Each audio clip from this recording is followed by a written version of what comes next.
Our patron Rovi Tagiev says, "Hey legends, I hope all is good with you. I know Keon's stand on this, but it would be fun to hear Diego's as well about how Barcelona are trolling themselves since the defeat on Wednesday. Their YouTube channel called it Pride in Defeat. And then we see Laporta coming into the dressing room celebrating the defeat with the team as if they have done something remarkable. Since when have they become Pride FC?" So just real quick, Keon, I don't know if while I'm going to take my time extensively to answer this question, if you want to check out your connection, because you freeze up from time to time. So yeah, just a heads up. Wow, boy, oh boy, do we have a lot to talk about. And I'm happy that this question has been asked, because it's a pleasure for me to dissect it and pick it apart from the perspective of a Barça fan. Let me start by first addressing the Laporta walking into the locker room, addressing his players, and in my eyes, give them a much-deserved pat on the back. I believe our patron used the words celebrating the defeat. I didn't see any celebrations. I didn't see anybody hugging each other, high fives being handed out. I saw a president who is in the midst of trying to turn not just this team, but this entire club around into a direction where we all want to be heading, all of us Barca fans, obviously, and that is up once again where we belong. We've discussed at length the dire situation that Barca has been in, the tumultuous times that we've been living as a club, the quite frankly worrisome situation financially that we're in. Yet despite all of those adversities, I think since having taken over the reins of the previous administration, Joan Laporta has done a fantastic job, a great job at trying to restructure things. And that goes for the different departments, that goes for the different aspects, financially, the sporting aspect, but also very important, that something that shouldn't be underestimated, the moral aspect. So I didn't see any celebrations. Like I said, I didn't see champagne bottles being popped. I didn't see any euphoric sort of chants or call them, cheers. Like I said, high fives being handed out. I saw a president address a team that, yes, took a moral victory out of this game, this Super Cup semi-final against our eternal rivals. I don't have any shame in this defeat, in losing in this manner. The same cannot be said in the ways that we've lost other matches against, bigger or smaller rivals. And I think that this game, quite frankly, was a toss-up. I think that any of these two teams could have advanced to the final, and it would have been just. Do I believe Barca deserved to go through? Yes. Do I believe that Madrid deserved to go through? Also, yes. Like I said, I believe you could have flipped a coin and it would have landed either way. Nobody would have been able to say anything when it comes to controversy, refereeing decisions, which I noticed as well.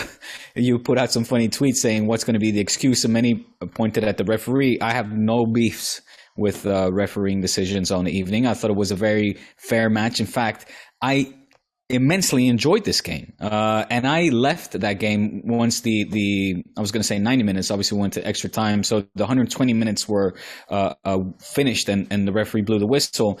Quite frankly, I hadn't felt such, call it pride. Why not? Pride in defeat. Yes. I was proud of this team. I was proud how they stepped up to the plate. I was not expecting this performance against a very much informed Real Madrid side. And it's the big question now for me is, are we able to build on this, or are we going to see this team take a step backwards? In which case, what we saw take place in Riyadh or in Saudi Arabia was an illusion. It wasn't real. But for the time being, I want to take that as something concrete, as something tangible. We all saw it with our eyes. I think the game was of course, with its flaws, and if you want, we can get into it. Although some time has passed, Kian, and you've obviously had played more matches than me since then. But was it perfect? No. But was it, like I said, something that we can build on and take positives out of? Absolutely, without a shadow of a doubt. We plantamos la cara. We stood up against the league leaders that are leading the league with, 15 or 17 points from us at the moment. The most informed team in Spain, hands down. We saw that by the way they dismantled Athletic Club. For my feeling, way too easily. I was expecting much more of a fight from the Basque team. And right now the question is, well, who can stop Real Madrid? So if we see a Barça progress from this, then I have hope that indeed Barça can be a team that later down the line, whether it's later in the season when we face each other in the next Classico or next season, can stand up and jugar de tú a tú, play Madrid as an equal once again, as opposed to what we've seen thus far. I thought it was over the top. Over the top what? La Porta or the reactions? Well, let me just preface it by saying that I have no... By the way, regarding the internet connection, I'll just say quickly, it's the hotel Wi-Fi that I'm at, I think. But for recording purposes, it works. I think it's picking you up perfectly. It's picking me up perfectly. But you may mishear me at certain points, and I apologize. But it should be fine. Okay.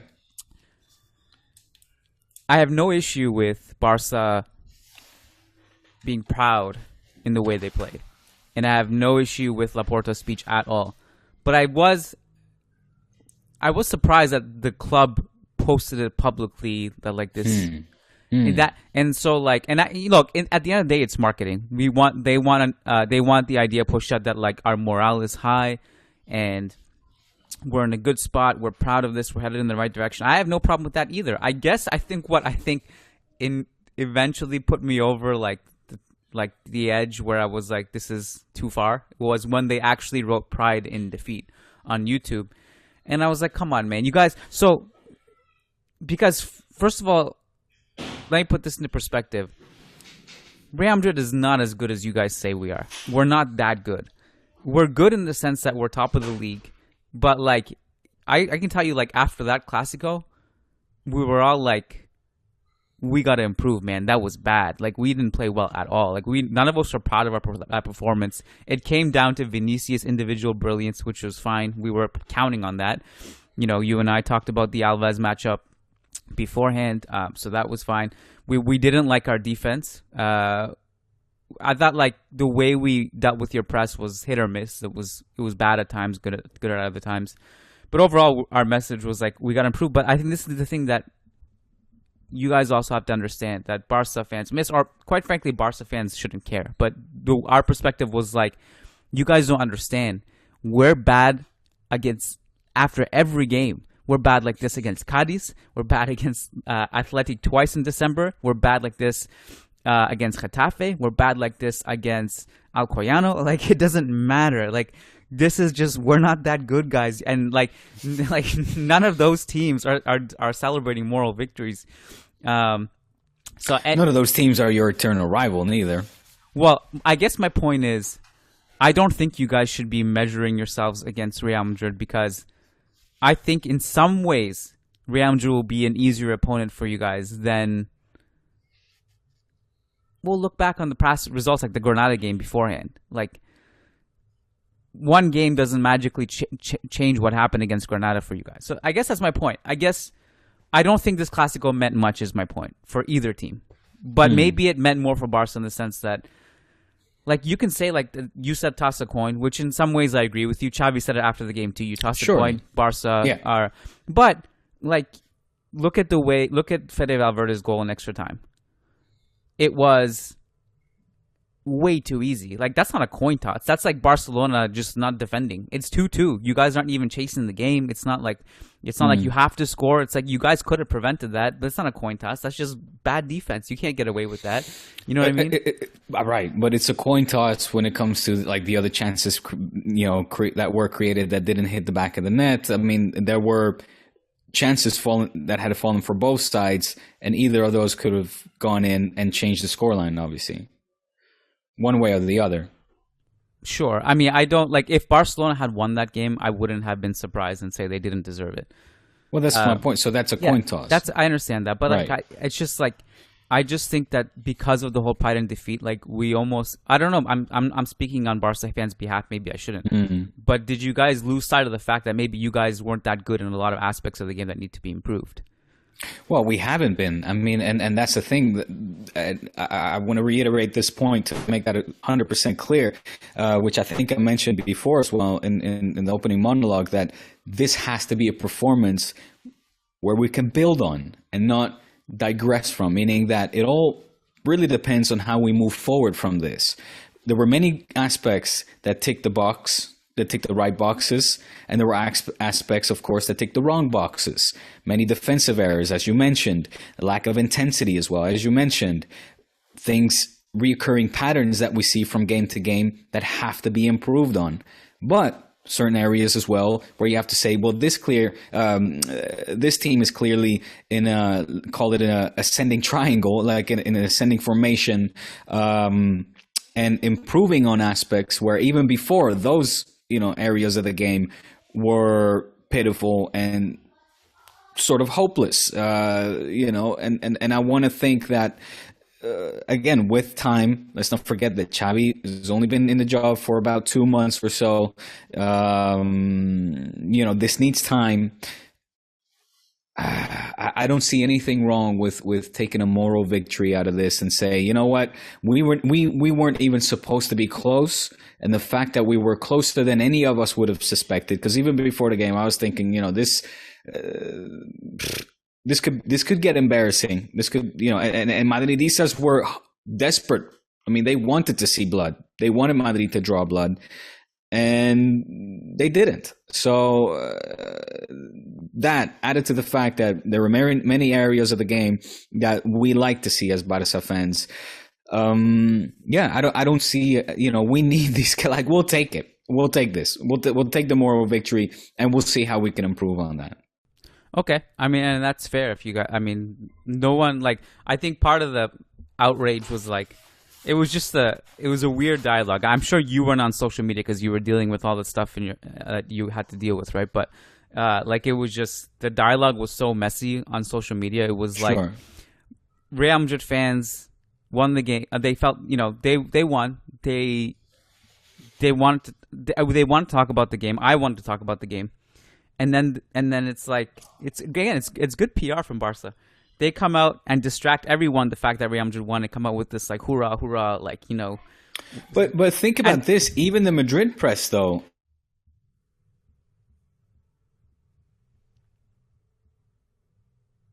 you saw the ramifications or you saw the reactions the day after that as well, when even the Marcas and the Ases were, say, complimentary to Barca's performance, to then the articles of the papers changed to, why are they so happy over there in Can Barça? What are they doing in Barcelona? What in Real Madrid? They're very surprised. They're checking the stat sheet again to see which team actually went through. I think they started to realize, we also got carried away in this surprisingly good performance from Barca. Let's pump the brakes a little bit and stop the parade, because we don't want Barca to get too ahead of themselves neither and start actually believing that they are slowly but surely improving. Well, and to add to that, again, the dialogue on social media became Barca fans saying that they played well and celebrating some certain aspects of this game, and then Real Madrid fans saying, "Why are you so happy?" And then it was just back and forth. Like, nothing was about the game anymore. And I personally get annoyed because I just want to talk about the game. But I don't know if you remember, I drew this comparison. I was talking to Lucas about this on the Manager Madrid podcast the next day. and it reminded me of like I think it was the year after the Manita. So the 5-0 in the Camp Nou, and then the year after, I don't know if you remember this, but Real Madrid lost again. I don't know if it was 1-0 or 2-1 in the Camp Nou, but it was like a game that we played a little bit better, like where there was that sequence where Kaká like sets up Cristiano Ronaldo and Valdez say, I don't know if you remember these little flash moments, but I do. And I remember the discussion after that was like, wow, look how far Real Madrid have come. They've only lost 2-1 or 1-0 to Barca. Right. But yes, even that one finished 2-1, I believe. 2-1. But even after that, I didn't feel comfortable with that. I felt like it's not good enough. It's not okay. It felt like I still didn't feel like we were going to win that game. And so anyway, it just reminded me of that, and I still felt like we had so long to go. But, you know, I suppose we did make incremental improvements against Barca over the years after that. So I shouldn't say maybe it wasn't delusion, but anyway, I feel like I just don't know how much the Super Cup semifinal actually meant is my point. And we'll see how much it means. And absolutely berserk, like mental in defeat.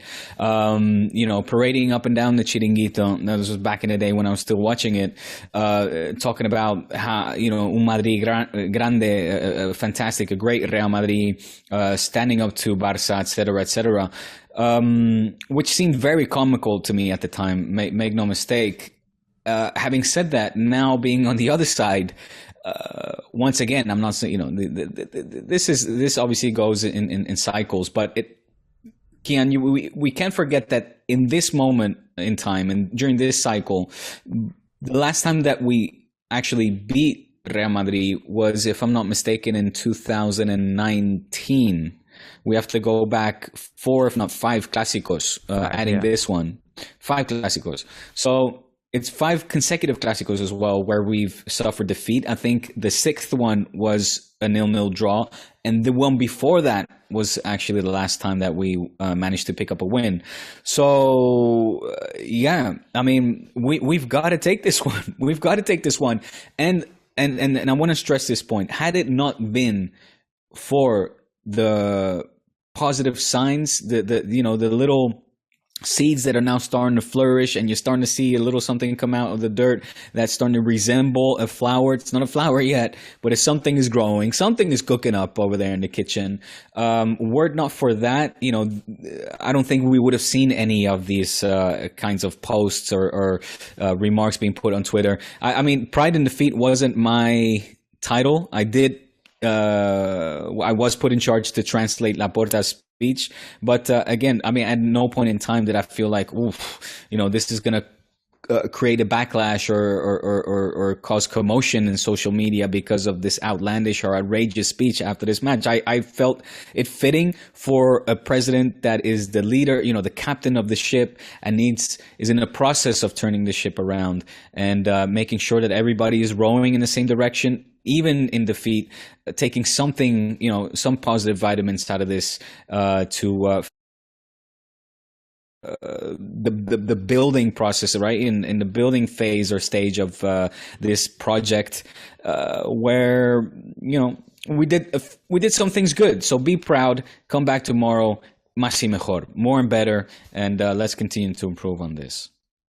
Well, I'd be curious to know what you think about this too. I saw a lot of people, and also just one more thing, Jan. Yeah, go for it. Which we can't stress enough. A lot of these players hadn't played with the team for a very long time. There were many players that came back from long-term injuries that didn't have any sort of match fitness or rhythm, so to speak. You had even Ferran Torres, who had never played, you know, with these in this team before. Obviously, like we've talked about, he knows these players from the national side, etc. But I mean, completely new team and environment. So there were many aspects as well in that where you're like, well, you know, how did they do it? How did these guys do it? You had Luc de Jong, obviously, still playing very, very solid indeed, being a starter as well over Memphis. So, you know, it's, yeah, man, no. Well, positive vibrations. I think part of it is because of those things you mentioned. I think, like, for example, like, you can go back to the last Classico under Koeman, which Barcelona played good in that game too, like better than they were playing in some of their other league games. but Right. it wasn't as exciting for you guys as this one, because this one had it had those vibes, as you mentioned. Ansu returning and scoring. Ferran's first game. Who else? Pedri returning.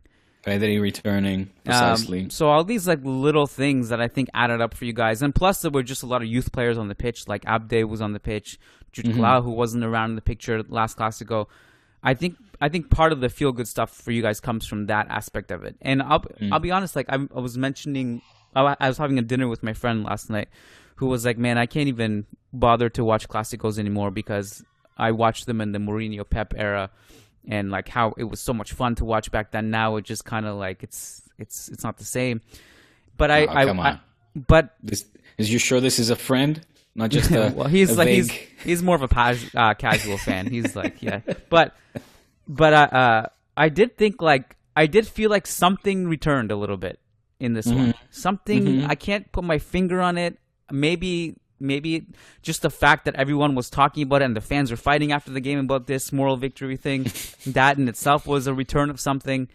I feel like the tension can return a little bit here. And I think part of the reason I think it can return is because Barca have a lot of players who came up from the youth system playing in this Classico now. And I think those players will bring something to it, right? It's the same reason that I think, well, look at the figures of the previous Clásicos, right? Whether it's Madridistas on one side from Cantera or Barcelona players on the other side from La Masia, these players can make their mark on and obviously Xavi himself, Xavi can wind people up. He didn't really wind anyone up, but he did have a few quotes in his post-game press conference where he said, I think the word dominate, we dominated. Yeah. Things like that. So I think Madridistas were like, what the fuck? So things like that are coming back, which, as annoying as it is for the opposing team, are also good for the nature of the Clásicos and what they're supposed to be.